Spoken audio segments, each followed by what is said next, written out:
And then the very final question, I promise. I'm not bothered. I know we're at 45 minutes, and I'm not bothered. They might throw us out. I don't think so. I don't think so. I think you're fine. But the documentary, yes, the interactive documentary, what part of the Mortal Kombat timeline do you guys cover? Okay, so very specifically, this is one of my frustrations, honestly, when I saw people getting really angry or upset about how come you're not including this later game? Where's Mortal Kombat 2011? Where's Shaolin Monks? From the beginning, this was the Legacy Collection. This was always supposed to be talking about the arcade era. I see Mortal Kombat in three distinct eras.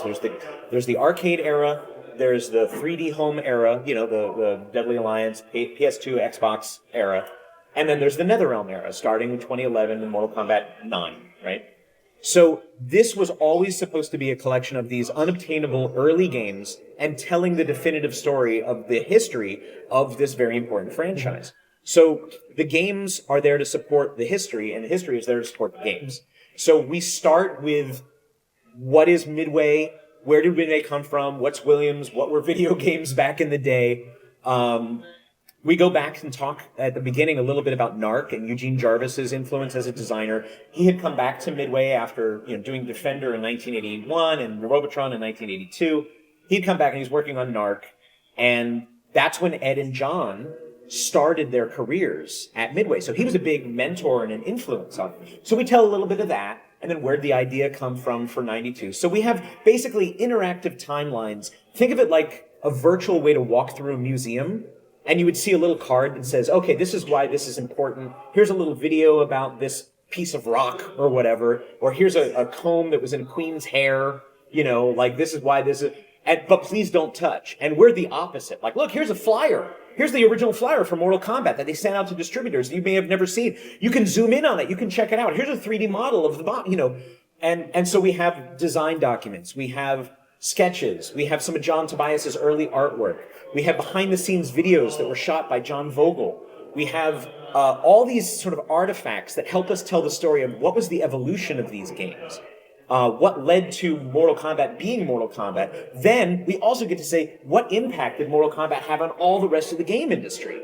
So we trace that from 92 to about 97. That's our core thing. So we talk about the making of Mortal Kombat 4, some of the challenges the team faced as they figured out how to navigate 3D and all the tools they had used for the 2D games. They had to come up with new stuff. So that's pretty great. Also, you've got Mortal Kombat Mythologies. We've got some great behind-the-scenes footage of the making of and rehearsals for some of the scenes that people know if they know the game. We got to talk to Carrie Hoskins at length, and she was part of the live tour. For people that don't know, there was a live tour, like Mortal Kombat is coming to your town with a cool stunt show. And so they would play theaters, and they would have people dressed up as all the characters, but the only person who was actually from the games was Carrie Hoskins as Sonya Blade. And she was very much into character. She was very much into character. She was a gymnast, and she knew how to do that, but she wasn't a martial artist, so she trained up. We have an interview with her about that. We have a commercial of, Mortal Kombat is coming to your town, so you can see how they advertised it. We have photos from her personal collection from behind the scenes of the live tour. So these are the kind of things that we do in this documentary. If you care about Mortal Kombat at all, you might not know just how deep we're going with this. There's crazy amounts of detail in here. We have original press releases. We have advertisements from around the world. Yes, we have the Mortal Kombat TV ad that you can watch and understand. We have an entire documentary interview about people saying, oh my God, Mortal Monday, this is how it affected me as a player. We shot about 24 hours of video. Hi, sorry, we're doing an interview. Oh. You found it. Oh, here's a pin. Your interviewer is getting swag right now. Thank you, David. Appreciate it. We shot about 24 hours of footage for this. We did a combination of in-person and remote interviews. In late March, early April, I flew out to Chicago to go to NetherRealm and go to Galloping Ghost Arcade. Doc Mack is a saint walking the earth. This is the largest arcade in America, maybe in the world. It has more than 1,000 arcade games running at any given time. We asked if we could shoot some interviews there, and he said yes. So we shot Eugene Jarvis there. We shot Roger Sharp in their pinball area, which is amazing. But we went out.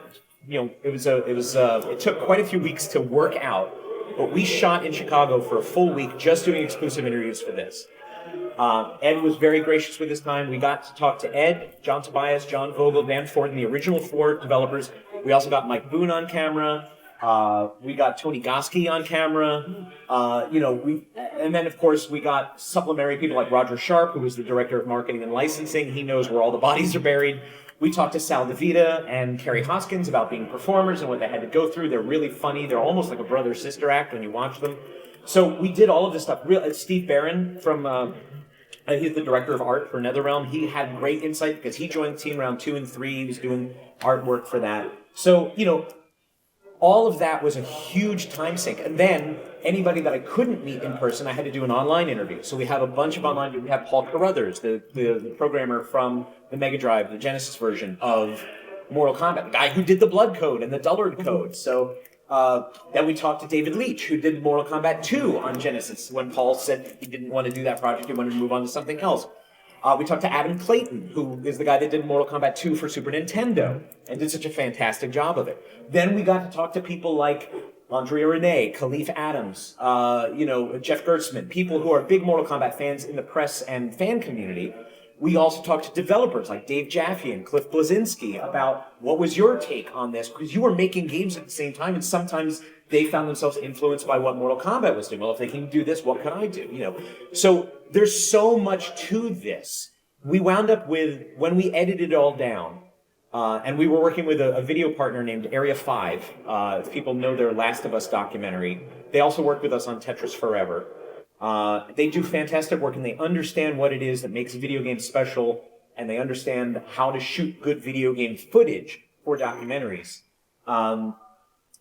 We got it down to a little under 3 hours. This is more than we've ever done in any digital Eclipse game or interactive documentary.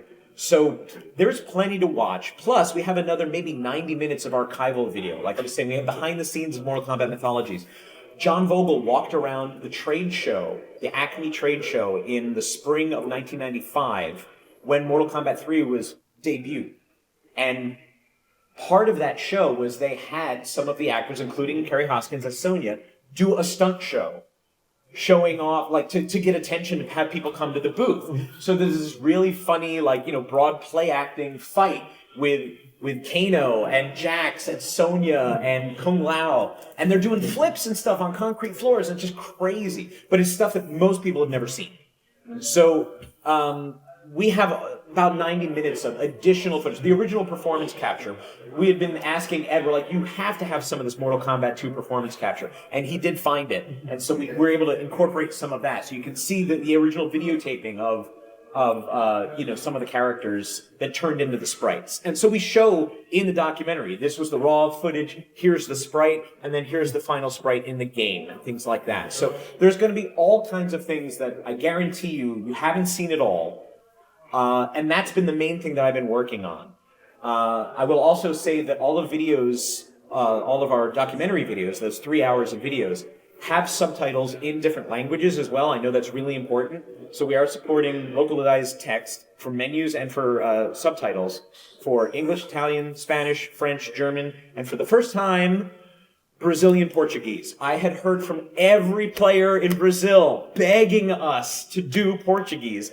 And so when we started this project, I said, guys, this is really important. Mortal Kombat is practically a religion in Brazil. We must support Portuguese. And they said, cool, we will do that. We can plan ahead. We can make it happen. So that's exactly what we did. I'm really happy to be able to reveal that because I know how important it is for people. On our previous titles, people said they would write in and they'd say, look, I read English, but my family does not. So I can't play games with them unless it's in my native language. So totally fair thing. And we did listen to fans, and I'm really happy that we have it here. So the documentary is entirely optional. We know that the point that people have for this is they want to go play the games. But you can go into the documentary at any point. There's 5 different timelines for 5 distinct eras of this era of Mortal Kombat history. And it's more or less, it maps almost one-to-one to the years, 92, 93, 94, 95, 97, or 96, 97. There's some crossover because the games themselves were not, they were not necessarily on a strict calendar thing. I hope people will enjoy it. I don't expect that it'll be the main reason that people buy it. They want to play the games that they love, and they want to reconnect, and they want to play them all over again. But when your fingers are tired, this is a really good way to go through and learn some stuff and see some of your heroes, back in the day, and see what inspired them to make these games that you like so much. And, we just want to do that. We want to do that justice, and we want to honor this franchise with that kind of, this is important enough to have its own, giant documentary that's riding as a sidecar to the beauty that is 23 games that you haven't been able to play for years. So, does that answer your question? Let me gather my thoughts. Just for a moment. Well, for me, there are 3 reasons that my brain gets excited about the collection. Ultimate Mortal Kombat 3 WaveNet. Right, very rare. Very happy to be able to bring Mortal that back. Kombat 4. Right, same thing. And everything you just said. And everything I just said, the whole document. I mean, I'm hoping, that hardcore fans are going to be like, oh, wow, this is great. I love all of this stuff. But we figure most people, they have an emotional attachment to whatever their favorite game was. Like I said, oh, man, I remember I was in college and I played a ton of this. Or me and my cousin over the summer. Or I was in the back of a car and I played Mortal Kombat 1 on Game Boy, and we actually have somebody who tells their story about that's their definitive version of the original Mortal Kombat because that's the version they owned, So I know people have very strong emotional connections to specific versions of the game from over the years, but I am also hoping that they're interested enough and curious enough to want to learn what did they do differently when they approached Mortal Kombat 2? What was the video that they sent out to arcade distributors to try to get people to put the arcade machine in their arcades and things like that. So yeah, hopefully you will find that super interesting. I'm sure I personally will.